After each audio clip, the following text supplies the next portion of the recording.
All right, everybody, please welcome Mr. Ali Peak. Oh my God, Ali, thank you so Danielle, much for being here. thank you. Thank you. Thank you. So I kind of titled this interview as Discipline Creates Flow. And why? Because you're somebody that I have, how do you say, been in close contact with when we did a lot of training. And at the same time, Yeah, you're a good friend. And also here in the Philippines, you are considered a celebrity. Yeah.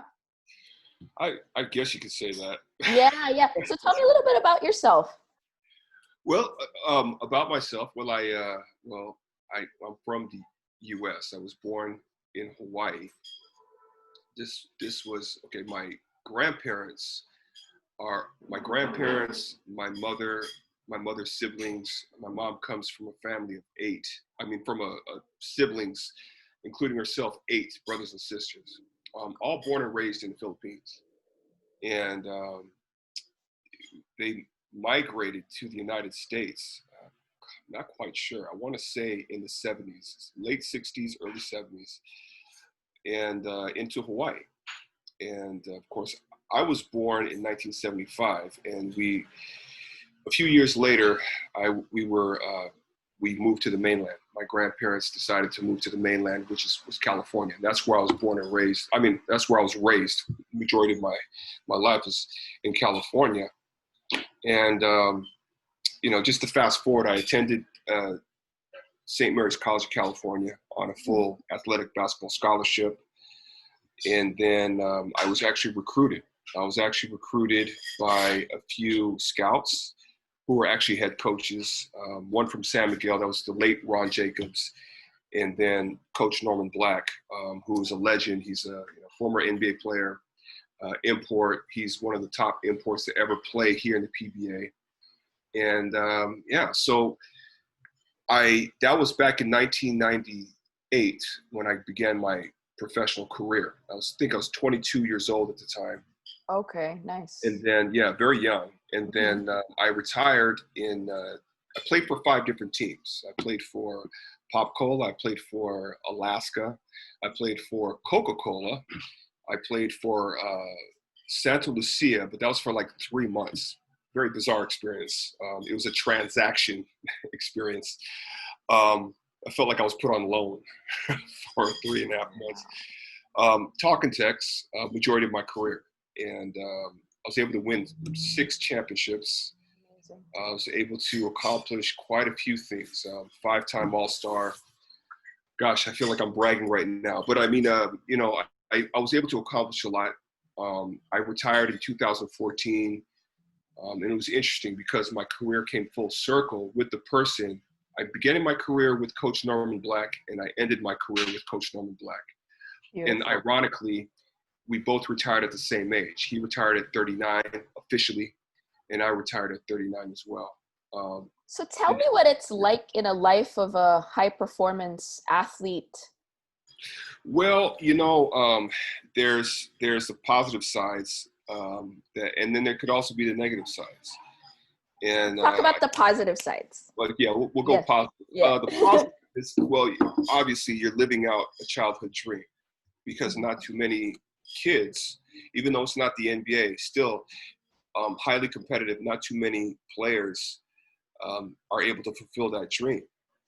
And, I could say that I was one of maybe, at that time, maybe 100 players that were selected in the 1998 draft out of 3,000 or 4,000, possibly 5,000 kids globally.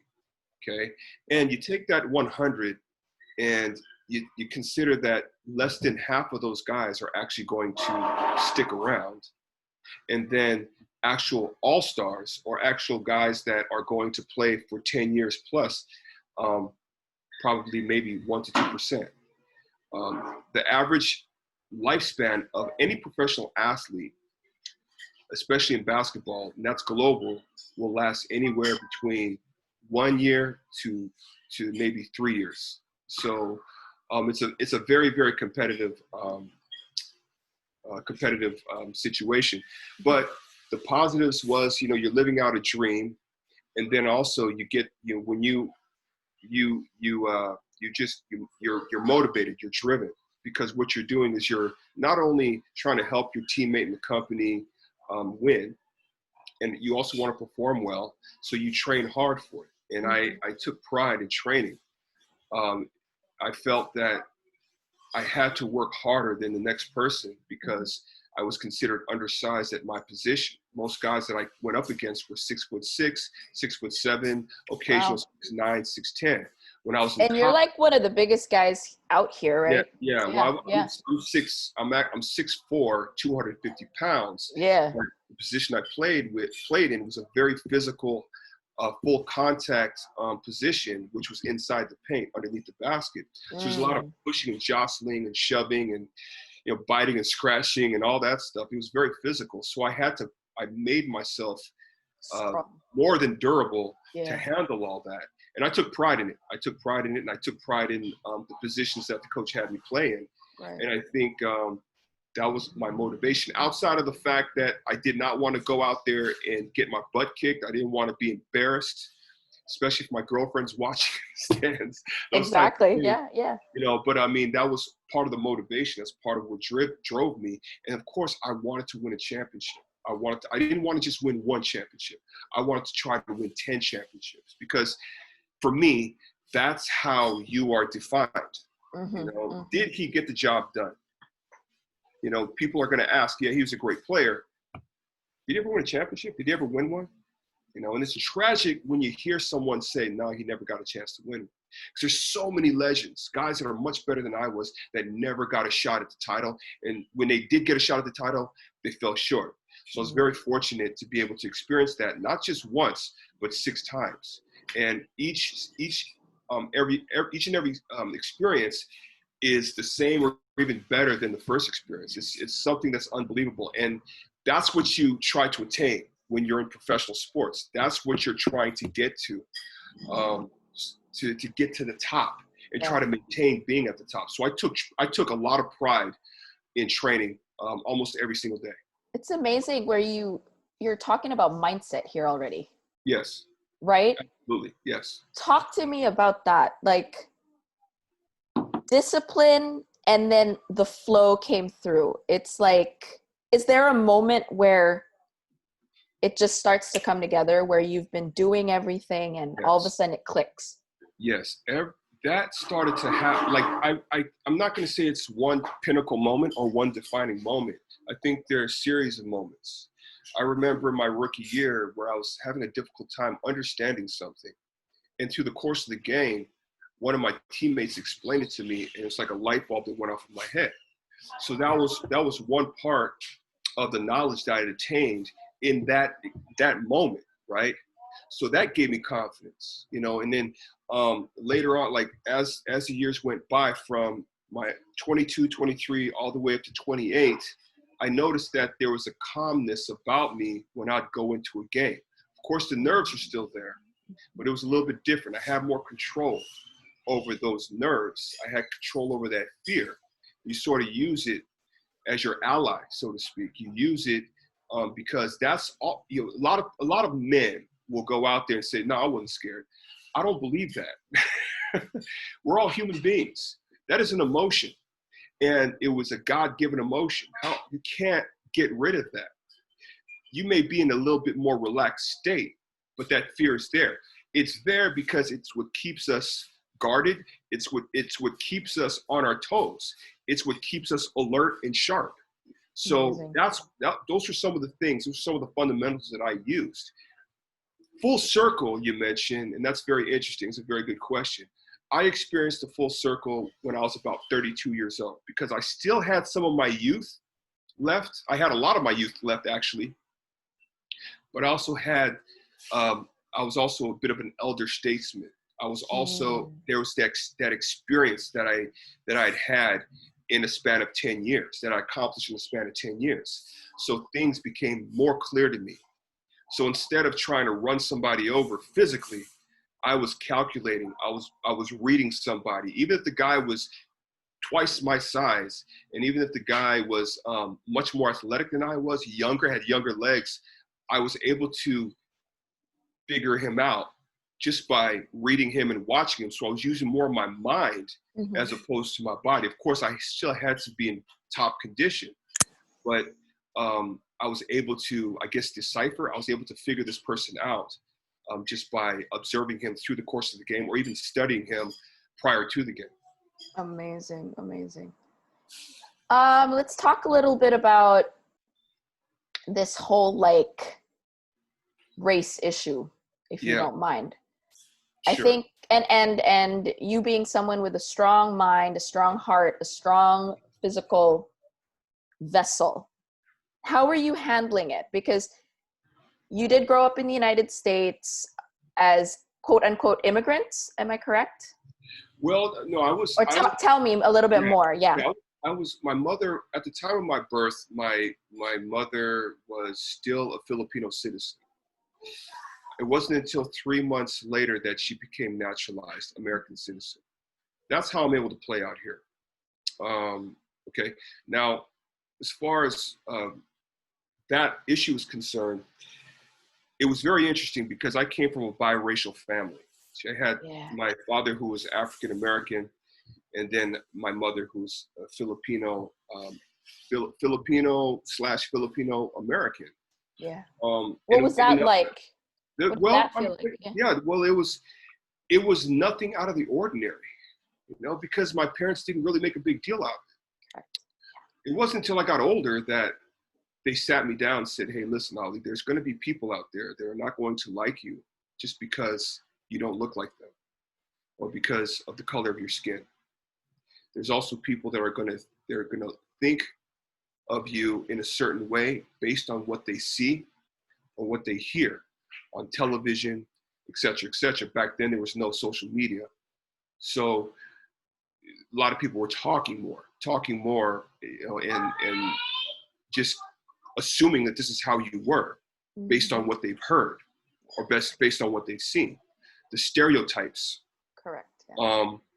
Which still haunt us today, unfortunately, sadly. And this was back in the 80s. But going back to the whole race issue, my father slowly started breaking me in about the time of slavery in the United States, which started back in the 1600s and ended in the 1800s during the Civil War.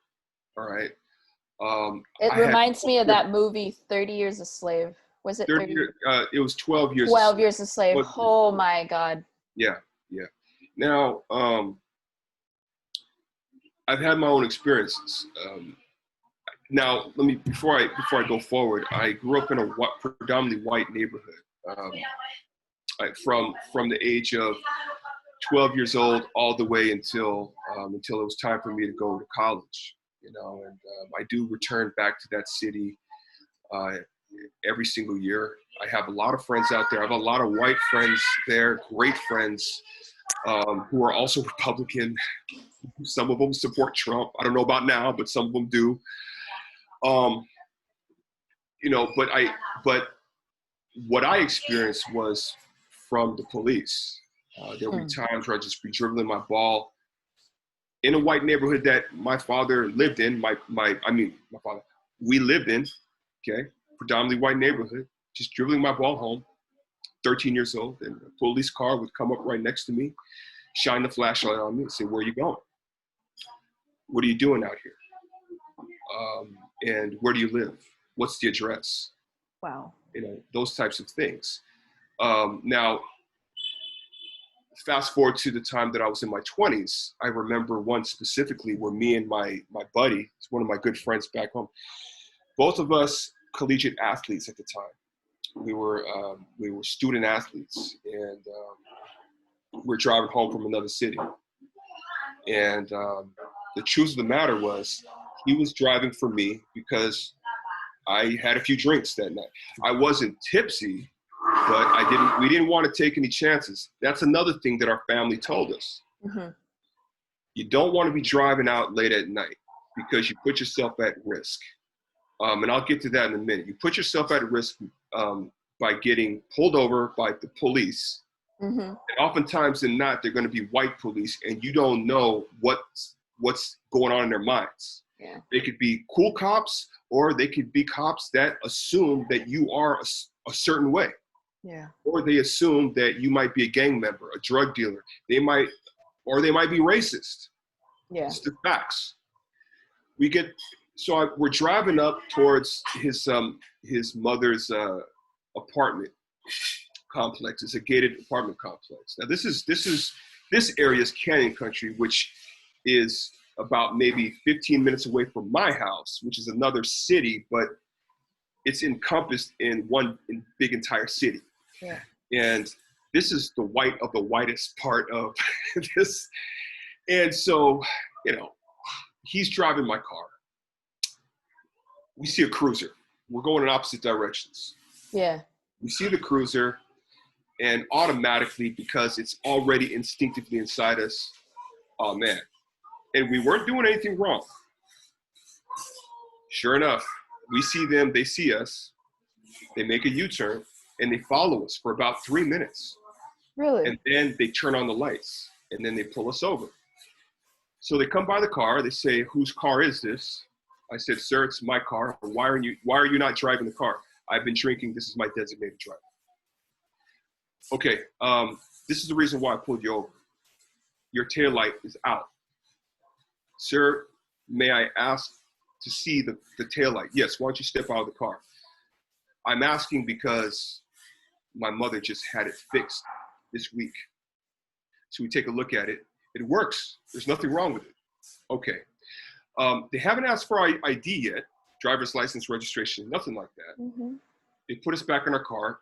They're asking questions. They're asking my friend questions, saying, "Okay, where does your mother live?" "Right across the street, sir." "What's the unit?" Before that, same questions as when I was 13. "What are you guys doing out here? Why are you driving out here? Where are you heading? Where are you coming from?" Okay, so we answer all of that calmly and politely. And then they ask for IDs. And when they asked for IDs, they said, "Okay, we're just going to ask for your IDs. We're going to run it to the computer, make sure you're not wanted for any murders, crimes, drugs, etc." I mean, this verbatim was, "Okay, we're just going to run your IDs through the computer to make sure you're not wanted for drugs or murder." That's verbatim. I'll never forget that because I was about 20 years old. Right. There's a part of you that wants to get angry and upset. But then there's also that side that says remain calm, because you don't know if they're just trying to find something. They're trying to say something to aggravate you, to give them an excuse to put you in handcuffs. Mm-hmm. So after all of that was said and done, they give us our IDs back. No apologies, no nothing, no good night. "Sorry, we made a mistake." Just, "Where you guys headed again?" "Young man, can you tell me the unit that your mother lives in again?" I mean, just useless, redundant questions. Again, for me, the way we took it was them trying to aggravate us, them trying to find something. Now, I'm going to go on record saying that not all cops are like this, okay? There's racism with white cops and African Americans, but then that's just the tip of the iceberg. Yeah. But the way I felt that night, I felt angry, I felt disturbed, but I also felt relieved because we get to go home. Yeah. Not too many people get to go home on both sides. But because we're talking about this issue, if you look at the history and statistics, this has continuously happened throughout America's history. Police officers have gotten off. They have gotten off. And that's why, going back to what's been going on now, maybe, just maybe, this is the tipping point. Right. But my hope, just going back to that situation, this was in 1995, Danielle. So we didn't have social media outlets where this thing can go viral. We did not have mobile phones. We didn't have smartphones. The police were not required to wear body cams. So this could have gone so many different directions, right? They could have made up a story. We could have been shot and killed. We could have been arrested for whatever BS reason. yeah, so that was the thing that came to my mind. That was the first thing that I thought about when I saw the video of what happened to George Floyd in Minneapolis. I think I'm gonna say about almost 2 weeks ago now. Yeah. And everything that's transpired after that.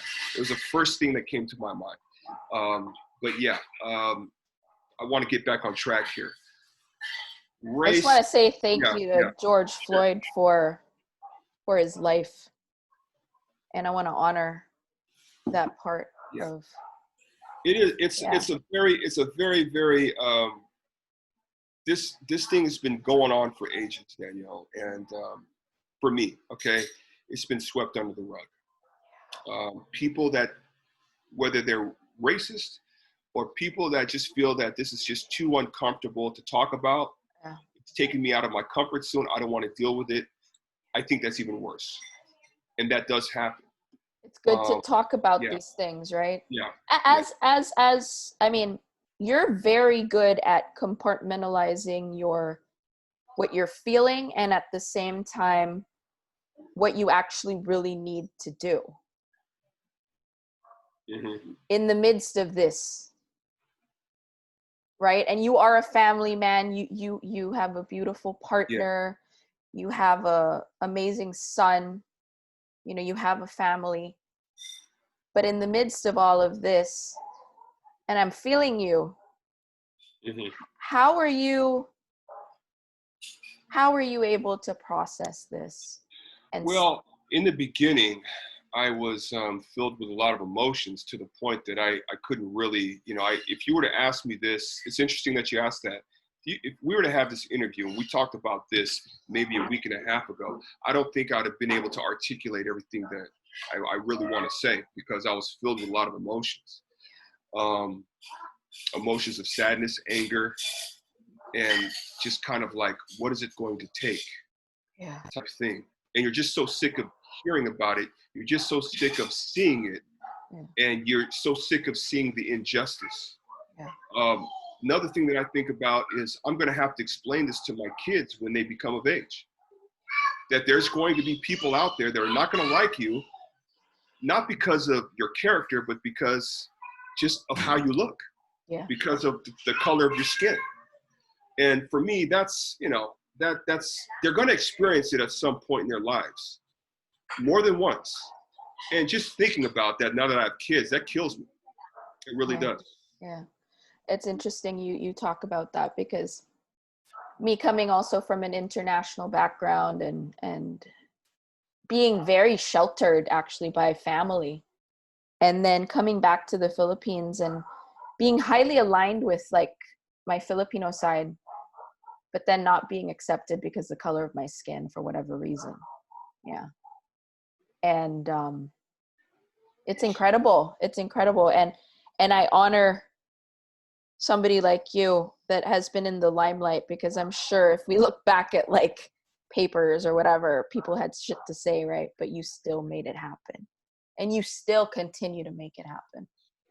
I'm a work in progress, Danielle. Yeah, what's next for you, Ali? Yeah, Like, that's what's exciting. yeah. Yeah. We're like, we're my girlfriend and I are we become we're learning to become entrepreneurs.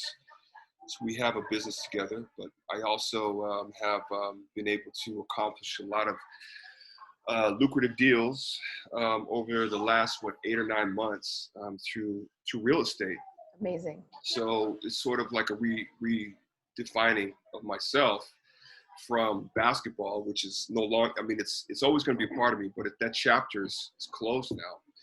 And then also the broadcasting. I still do broadcasting. I can't wait to get started. Obviously, we cannot yet because of the COVID-19 pandemic.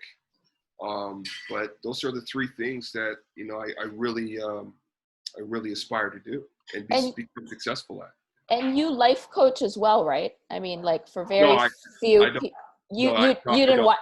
I don't life coach. I mean, if there's anything similar to that, I did coach college for 3 years. I coached collegiate athletes, College of St. Benilde, the South Yeah, College of St. Benilde, and I enjoyed that. But that was my alma mater. Yeah. oh yeah, oh, okay. All right, Blazer. Blazers. I'm wearing it right now. Look, perfect. Yeah, it was a great school, and the kids are really great. Yeah. I had to make that hard decision to walk away because Royce and I were entering these businesses, and figured that you need to really focus on that. Coaching is great. Coaching requires a lot of time. You don't just, your job doesn't begin and end at the gym. You got to take it home because you're constantly watching film. You're studying the other opponents, the other teams, their tendencies. There's a lot of work that goes into coaching. So I have a lot of respect for the coaching staff that I left, unfortunately, and then just coaching period. It's a lot. You've molded a bunch of amazing coaches, huh? That's cool. That's really cool. So how can people find you? How can they follow you? How can they learn from you? Especially when it comes to like your health stuff, because by the way, Ali is an athlete. He knows health. How can they find you? Well, you can just, I'm on Instagram, Mountain Peak 34, at Mountain Peak. It's abbreviated, MTN, and then Peak 34 on Instagram, Ali Peak on Facebook, and then Mountain Peak, just Mountain Peak on Twitter. And you have a show, right? I have a show that I just started where I interview former athletes, current athletes, and I also do play breakdowns. Nice. It's called Peak TV on YouTube. I just started, so if you could show some love and check it out. If you like it, please press like and subscribe and comment down below. I'm sure like a lot of the basketball and sports fans are like dying to watch things right now. I hope so. I mean, I put a lot of work. Yeah. It's fun. It's fun to do. It's fun to do. Yeah. Awesome. So I'm so excited. I'm gonna tag you in this below so that everybody can follow you and just learn from you. I appreciate it, Danielle. Thank you so much. Thank you so much for being on this show. I am so grateful. I'll talk to you soon, Ali. Okay, talk to you soon. God bless you. Take care. Thank you. Bye. Awesome.